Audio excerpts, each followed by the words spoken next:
Rekap, di akhir chapter 10, karakter utama kita, Ezio Gangrim, lagi diinterogasi sama sekutu gilanya, Doc Gojun, soal identitasnya sebagai regresor. Nah, chapter 11 dibuka dengan Shinsuhe yang nyamperin Gangrim, ngajak ngobrol di lounge yang kosong. Saat mereka jalan, terjadi sesuatu yang aneh. Orang-orang yang dulu ngejauhin dia, sekarang malah nyapa dengan ramah. Halo, makasih ya, wifi-nya. Ternyata, setelah Gangrim jadi yang pertama menyelesaikan dungeon dan membagikan hadiah wifi-nya, status sosialnya langsung berubah. Dia nggak lagi dianggap sebagai pembawa sial. Tapi bagi Gangrim, keramahan ini justru terasa asing. Dia teringat lagi kehidupan masa lalunya, di mana dia selalu sendirian, dijauhi, dan dianggap sampah karena kelasnya yang rendah. Di dalam lounge, Shinsuhe akhirnya ngomongin masalah utamanya. Dia cerita kalau ada orang bernama Chon Gunem yang nyebarin rumor busuk. Gunem bilang ke orang-orang kalau kekuatan Gangrim itu adalah mencuri kemampuan dari mayat dan nyuruh semua orang buat hati-hati karena Gangrim itu berbahaya. Mendengar itu, Gangrim langsung nyamperin si Gunem. Tentu aja, Gunem dengan muka liciknya pura-pura nggak tahu dan nanya, ada bukti? Disinilah kecerdasan karakter utama kita bekerja. Dia sadar, satu-satunya cara Gunem bisa tahu detail kekuatannya adalah karena Gunem sendiri punya skill khusus. Gangrim pakai Destiny Detection dan bingo! Gunem punya skill palm reading, kemampuan buat ngintip takdir orang lain dengan cara membandingkan telapak tangan. Anjir, licik pisan. Damn, so cunning. Mengetahui rahasia ini, Gangrim langsung ngasih peringatan penting ke Sue. Jangan pernah sentuh atau nunjukin telapak tanganmu ke dia. Melihat Gangrim yang begitu peduli, Sue jadi makin percaya. Dia nawarin lagi buat party bareng, buat masuk ke ruangan kedua. Tawaran yang sangat menggiurkan. Tapi, lagi-lagi Gangrim menolak. Sue tentu saja bingung. Kenapa? Di sini Gangrim nunjukin lagi pengetahuannya dari masa depan. Dia ngejelasin, ruangan selanjutnya punya atribut api. Kemampuanmu berelemen kayu akan jadi lemah di sana. Bakal sulit kalau pergi denganmu. Dia bahkan ngejelasin kalau di ruangan pertama yang berelemen emas, kekuatan suah kayu justru diuntungkan. Penjelasan logis ini akhirnya bikin Sue ngerti. Dia sadar penolakan Gangrim bukan karena nggak suka, tapi murni karena strategi. Dan mungkin karena khawatir padanya, setelah berpisah dengan Sue, Gangrim justru dihampiri oleh Chon Gunem, si biang kerok penyebar rumor. Dengan sombongnya, Gunem yang kelasnya primary human grade ngajak Gangrim party. Dia pikir dengan kekuatannya, dia bisa manfaatin si F-class ini. Gangrim nge-scan takdir Gunem dan lihat kalau atributnya adalah air. Disinilah rencana brilian Gangrim terbentuk. Musuh dari musuhku adalah temanku. Mungkin itu pikirnya. Dia tahu atribut air milik Gunem bakal sangat berguna di ruangan api. Dengan pragmatis, Gangrim pun setuju. Mereka berdua pun masuk ke gerbang pelatihan kedua. Ruangan api neraka. Sistem menjelaskan kalau misi mereka adalah menemukan kristal es di tengah lautan api ini. Gunem kelihatan sangat percaya diri. Tenang aja, serahin padaku, katanya sambil mainin sihir airnya. Dia pikir ini bakal jadi misi yang gampang. Mereka baru aja beberapa langkah masuk ke dalam ruangan yang panas membara itu. Ketika insting Gangrim tiba-tiba merasakan bahaya yang luar biasa, dia langsung mendorong Gunem menyingkir. Dan C2 dari dalam lahar muncul seekor monster kelabang raksasa yang seluruh tubuhnya terbuat dari api neraka. Hellfire Centipede. Chapter ini ditutup dengan kemunculan monster penjaga yang levelnya jelas bukan main-main. Rencana mereka buat jalan-jalan santai di neraka kayaknya harus dibatalkan. Dan baru juga masuk, udah disambut sama penghuni neraka level boss. Padahal, tadi si Gunem udah sombong banget. Pertanyaannya sekarang, apakah kekuatan air Gunem cukup buat ngelawan kelabang api segede itu? Dan strategi gila apalagi yang udah disiapin sama karakter utama kita, Ezio Gangrim.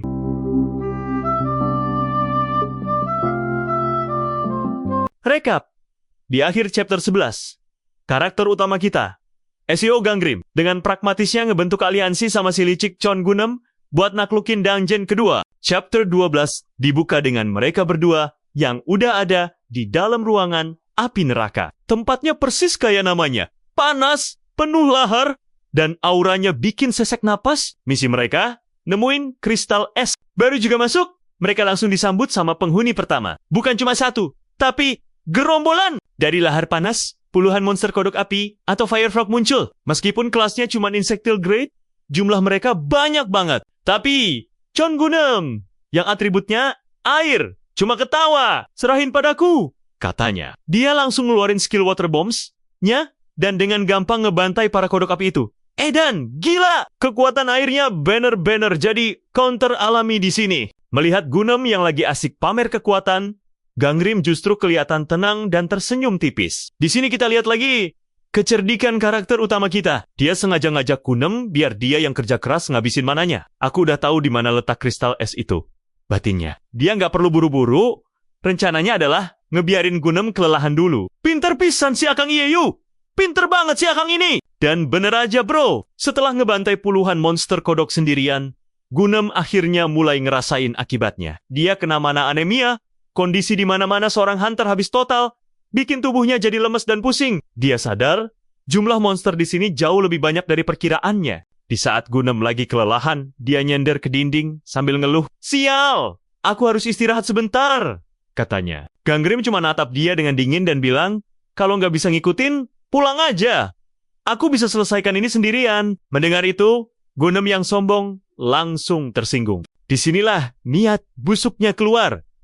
Sombong banget ini orang. Aku party sama dia kan buat nyari tahu rahasia kekuatannya. Pasti ada saatnya dia lengah, pikir Gunem. Dia nungguin momen yang pas buat nyentuh tangan Gangrim dan pakai skill palm reading-nya. Tapi, pas Gunem lagi sibuk sama pikiran jahatnya, dia nggak sadar ada monster lain yang enjendap-enjendap di belakangnya. Sebuah monster kadal api raksasa langsung nyerang dia dari belakang. Gunem yang panik langsung teriak minta tolong dan Gangrim dengan gerak cepat langsung nebas monster itu dan nyelamatin Gunem untuk kedua kalinya. Dengan tatapan dingin, Gangrim bilang, aku sudah menyelamatkanmu 2 kali.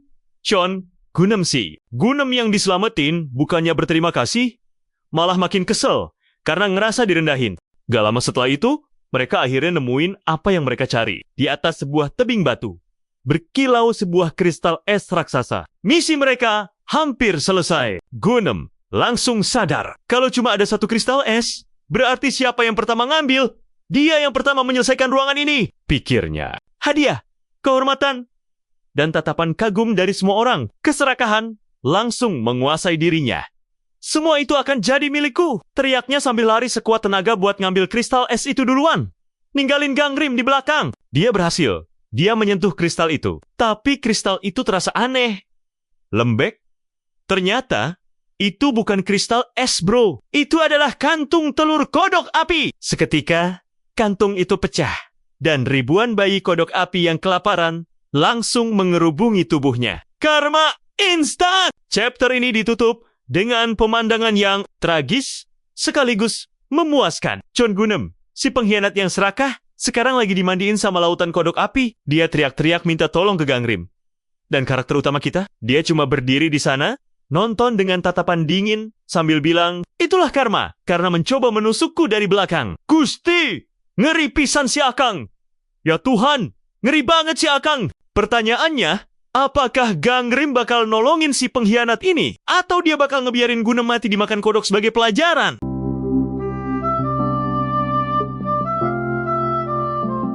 Rekap, di akhir chapter 12, kita ditinggalin sama pemandangan karma instan yang memuaskan. Chon Gunem, si pengkhianat, dikeroyok sama ribuan bayi kodok api. Chapter 13 dibuka dengan karakter utama kita, SEO Gangrim, yang sekarang lagi ada di dalam sebuah gua kristal yang indah. Ternyata, lokasi kristal es yang asli ada di sini. Di tempat tersembunyi yang cuma dia yang tahu. Dia ngambil kristal es itu dan langsung buka fitur yang paling ditunggu-tunggu. Shop window atau jendela toko. Dengan menukar poin pencapaiannya, dia langsung beli 1 item misterius seharga 150 poin. Prayer chest atau peti doa. Jadi apa gunanya item ini? Ini pada dasarnya item gacha, bro. Lo masukin 1 item sebagai persembahan, terus lo berdoa minta item lain yang lo pengen. Kalau persembahan lo setara, lo bakal dapat item yang lo mau. Tapi kalau enggak, ya zong. Anjir, judi Yeu mah. Damn, ini mah judi. Gangrim masukin kristal Esther Sherry Ghostly Grade dan berdoa buat dapat item lain yang kelasnya lebih tinggi, yaitu Primary Ghostly Grade. Meskipun ada beda tingkatan, dia yakin karena masih soma-soma kelas Ghostly, ada kemungkinan berhasil. Dan hasilnya, gagal. Peti itu malah ngeluarin item ampas kelas Insectil, yaitu madu serangga. Sial pisan. Sial banget. Tapi, karakter utama kita nggak panik. Dia udah ngira, ini bakal terjadi. Kalau kualitas nggak bisa, ya kita hajar pakai kuantitas, pikirnya. Dia mecahin semua kristal es lain yang ada di gua itu dan masukin semuanya ke dalam peti sebagai persembahan. Dia yakin dengan persembahan sebanyak ini, gak mungkin gagal lagi. Dan akhirnya, berhasil. Dia dapat item yang dia pengen. Destiny Protection Charm, jimat kelas Primary Ghostly yang bisa nyembunyiin sebagian takdir di jendela statusnya biar nggak bisa dibaca orang lain. Ini adalah persiapan penting buat ngelawan si licik Chon Gunem. Saat Gangrim lagi puas sama item barunya, dari kejauhan terdengar suara orang ngedumel. Ternyata, itu si Chon Gunem. Dia berhasil selamat dari keroyokan kodok api.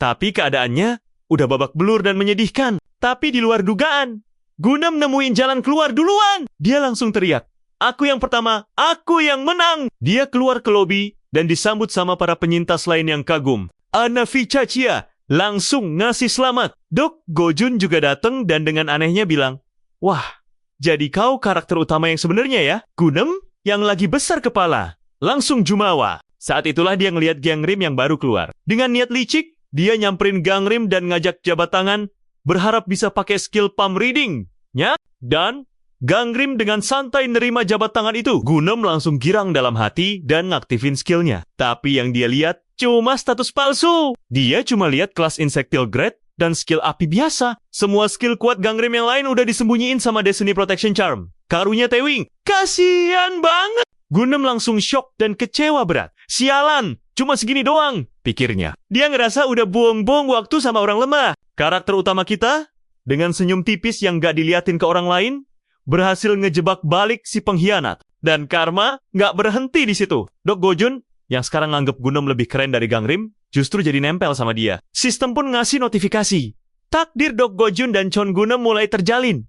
Kombinasi takdir terburuk. Energi jahat merayapi takdir Chon Gunem. Gangrim berhasil ngadalin musuhnya, dan secara nggak langsung melempar masalah ke orang lain. Cerdas. Di markas besar Fate Protection Agency, pemimpin tim 2, Gongju, lagi ngamuk. Dia marah besar karena ada yang bisa nyelesain dungeon pertama sendirian dalam waktu 1 hari. Padahal, prediksinya butuh seminggu. Dia makin pusing pas tahu kalau yang berhasil ngelakuin itu adalah seorang hunter dengan takdir tertiary insectile grade. Sesuatu yang gak masuk akal. Edan! Gila! Ternyata aksi nekat si Gangrim udah bikin geger satu organisasi. Dia pun memerintahkan anak buahnya untuk mengawasi Seo Gangrim lebih dekat. Dan karena kecepatan Gangrim yang di luar prediksi ini, agensi memutuskan untuk menunda pembukaan gerbang ketiga. Rencana Gangrim buat cepat jadi kuat sedikit terhambat oleh kesuksesannya sendiri. Gila! Bro, permainan catur karakter utama kita benar-benar di level yang beda. Dia nggak cuma ngadalin musuh di lapangan, tapi pergerakannya juga sampai bikin petinggi organisasi sekelas Fate Protection Agency. Jadi pusing 7 keliling. Tapi sekarang, dia malah jadi target pengawasan. Apa langkah dia selanjutnya? Dan gimana nasib dua maut Gunem dan Gojun?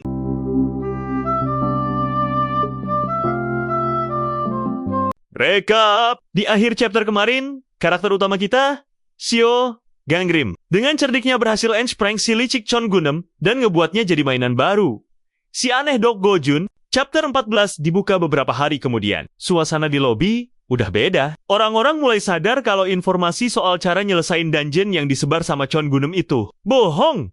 Mereka yang ngikutin caranya cuma bisa bolak-balik bunuh kodok tanpa hasil. Mereka akhirnya sadar, semua orang yang berhasil clear dungeon itu justru orang-orang yang gak deket sama Gunem. Gosip pun menyebar, bilang kalau Gunem sengaja nyebar info palsu. Karakter utama kita, Seo Gangrim, yang ngelihat semua ini dari jauh, cuma bisa tersenyum tipis. Rencananya buat misahin Gunem dari orang-orang kuat dan ngerusak reputasinya.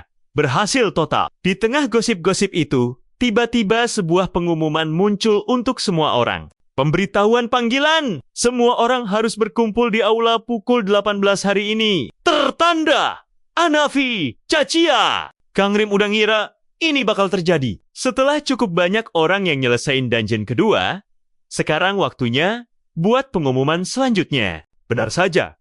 Anafi Chachia muncul dan langsung ke intinya. Mulai saat ini, kami akan mengizinkan masuk ke gerbang ketiga, katanya. Dia ngejelasin kalau gerbang ketiga dan seterusnya adalah alam iblis yang sesungguhnya.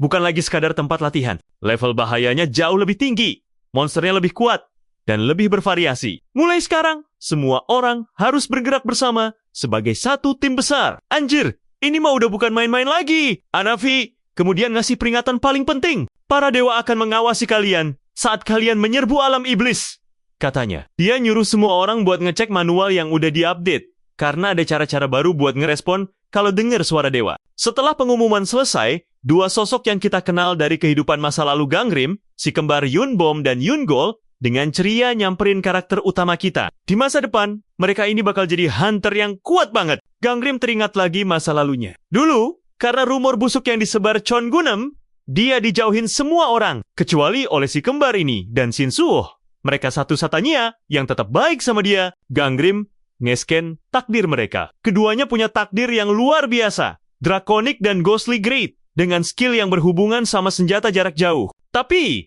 ada satu tragedi yang ngebekas banget di ingatan Gangrim. Di kehidupan sebelumnya, Yungol tewas di ruangan ketiga. Dan kematiannya itu bikin kakaknya Yunbom berubah total. Dan di saat yang sama, sistem ngasih peringatan ke Gangrim. Energi kematian oleh macan putih terasa di dekat Yungol. Akan ada bahaya yang mengancam nyawa dalam beberapa hari ke depan. Melihat peringatan itu, Gangrim gak mau tragedi yang sama terulang lagi. Dia harus ngelindungin Giol. Tanpa pikir panjang, dia langsung ngajak Yungol buat masuk ke ruangan ketiga bareng dia. Yunbom sang kakak tentu saja kaget. Tapi Giol, yang dari awal udah ngefans sama Gangrim, langsung setuju dengan semangat. Oke, aku emang gak mau berburu sama kakakku, katanya sambil ngejek kakaknya. Karakter utama kita tersenyum tipis. Kali ini, aku akan pastikan mereka berdua selamat. Batinnya, dia punya rencana baru. Mereka bertiga pun masuk ke gerbang ketiga, ruangan es. Begitu masuk, mereka langsung disambut sama pemandangan lembah bersalju yang super dingin. Sistem ngasih tahu kalau karena atribut Gangrim adalah api, semua statnya bakal berkurang 10% di sini. Saat mereka lagi kedinginan, Giol tiba-tiba ngelihat sekumpulan kelinci putih bertanduk yang super imut. Kia, lucu banget! Aku nggak tega bunuhnya, teriaknya. Tapi, kelinci imut itu tiba-tiba berubah jadi monster buas dengan gigi tajam dan langsung nyerang mereka. Gusti di prank kelinci.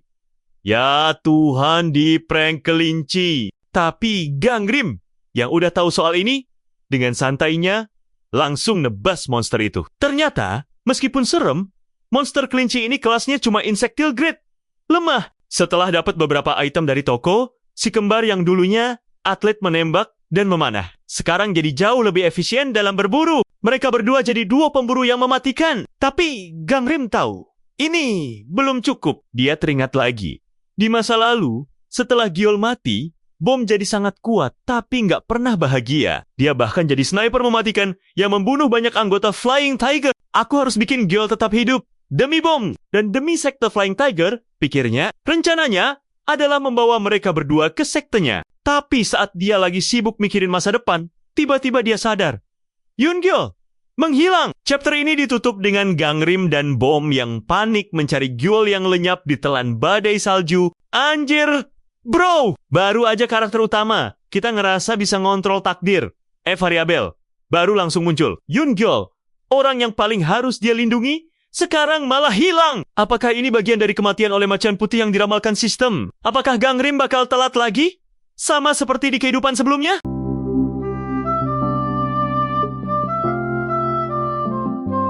Rekap, di akhir chapter 14, kita ditinggalin di momen yang super genting. Yungol, salah satu dari si kembar yang harus dilindungi oleh karakter utama kita tiba-tiba menghilang ditelan badai salju. Di chapter ini, kita akan melihat bagaimana dinamika tim Gangrim berkembang, tantangan baru yang mereka hadapi, dan pengungkapan takdir yang bakal bikin kita makin penasaran. Chapter 15 dibuka dengan Ezio Gangrim yang panik mencari Yungol. Dia terus berteriak memanggil nama Giol yang entah kemana perginya. Rekan tim yang lain, yang tampaknya belum sadar sepenuhnya akan bahaya, bertanya-tanya seberapa jauh Giol pergi hanya untuk ke kamar mandi. Gangrim yakin dia mendengar jeritan dari arah tertentu, meskipun rekannya tidak mendengar apa-apa. Ini menunjukkan kepekaan Gangrim terhadap bahaya. Tak lama kemudian, terdengar suara Yungol memanggil. Namun, ada yang aneh. Tiba-tiba, tanah di bawah Giol dan seorang hunter lain bernama Chon Gunem ambles, menjatuhkan mereka ke bawah. Di bawah sana, Giol menyatakan dia baik-baik saja. Namun, ia khawatir dengan hunter yang bersamanya, Chon Gunem Si, yang terlihat tidak berdaya. Gangrim langsung mengenali Chon Gunem. Rupanya, Chon Gunem sedang lumpuh kakinya akibat racun monster lemah, yaitu kelinci, yang membuat Gangrim frustasi. Chon Gunem tampak sangat kesal dan marah. Dia mengeluh karena harus satu tim dengan pembawa sial seperti SEO Gangrim. Ketika Gangrim menawarkan bantuan, Gunem dengan kasar menolak, mengatakan dia tidak butuh bantuan dari seseorang seperti Gangrim. Gangrim menjelaskan bahwa kaki Gunem lumpuh karena racun kelinci, monster terlemah di sana. Gyol, yang polos, tanpa sengaja keceplosan bahwa itu racun dari kelinci, membuat Chon Gunem makin murka karena tahu dia terluka oleh monster lemah. Di permukaan, Yu Harang menyarankan untuk kembali karena kesulitan akan meningkat di malam hari. Namun Gangrim ingin terus maju. Tiba-tiba, Gangrim mendengar suara yang tidak biasa dan menyadari ada bahaya lain yang mengintai. Dia segera menyuruh semua rekan timnya kembali ke lobi, beralasan dia melupakan sesuatu dan akan segera kembali. Tak lama kemudian, sekelompok serigala muncul, mengancam rekan-rekan hunter lainnya. Di bawah ancaman serigala, Yu Harang beraksi, menyuruh semua orang untuk mundur ke belakangnya. Dia mengaktifkan kemampuannya, Three Leaf Method, yang mampu melindungi semua orang dari serangan serigala. Sementara itu, Gangrim, yang sudah jauh lebih kuat berkat Destiny Stealing sebelumnya, menginvestasikan accomplishment stats-nya ke kemampuan Flame Manipulation, meningkatkan levelnya menjadi Secondary Insectile Grade. Dengan kekuatan api ini, Gangrim dengan cepat dan efisien menghabisi para serigala. Setelah pertarungan usai dengan cepat, Yu Harang berterima kasih pada Gangrim. Namun, Gangrim justru menegur Harang. Dia bertanya, "Kenapa kamu tidak lari?" Gangrim merasa Harang seharusnya tahu situasi itu tidak menguntungkan dan harusnya melarikan diri jika tidak bisa menang. Dia berkata, membantu orang lain hanya bisa dilakukan oleh orang kuat. Jangan lupakan itu. Meskipun Gangrim bertindak kasar, Yu Harang justru tersenyum dan mengatakan bahwa Gangrim sebenarnya hanya mengkhawatirkannya. Dia berterima kasih pada Gangrim karena khawatir padanya yang membuat karakter utama Gangrim mendesah pasrah. Rupanya, ruang ini sudah di-clear oleh orang lain bernama Dok Gojun. Tapi karakter utama Gangrim mengungkapkan bahwa tujuan utamanya bukan sekadar menyelesaikan ruangan, melainkan mencari hidden clear reward yang didapatkan ketika seseorang berburu 11 jenis monster. Di akhir chapter, karakter utama Gangrim kembali mengaktifkan Destiny Detection karena merasa ada yang tidak beres. Dia melihat Energy of Death by White Tiger sedang mendekat. Dan yang paling mengkhawatirkan, Evil Energy is creeping on to Chia and Gunem's destiny. Ini adalah worst destiny combination. Rupanya, takdir kematian sedang mengintai Chon Gunem. Gangrim tampak sangat serius, karena di kehidupan masa lalunya, kejadian ini tidak terjadi. Dan dia harus mencari tahu mengapa takdir Gunem berubah dan bagaimana dia bisa mencegahnya. Chapter 15 ini menunjukkan kalau Xiao Gangrim nggak cuman jadi lebih kuat, tapi juga mulai memanfaatkan kemampuannya untuk mengubah takdir yang dia tahu dari kehidupan sebelumnya. Klimaksnya di takdir Chon Gunem ini benar-benar bikin penasaran. Apakah Gangrim bisa mengubah takdir Chon Gunem yang mengerikan? Apa sebenarnya White Tiger itu? Semua akan terjawab di chapter selanjutnya. Jangan lupa like, share, dan subscribe channel Kang Rekap untuk pembahasan chapter 16 sampai chapter 20 F-Class Destiny Hunter berikutnya.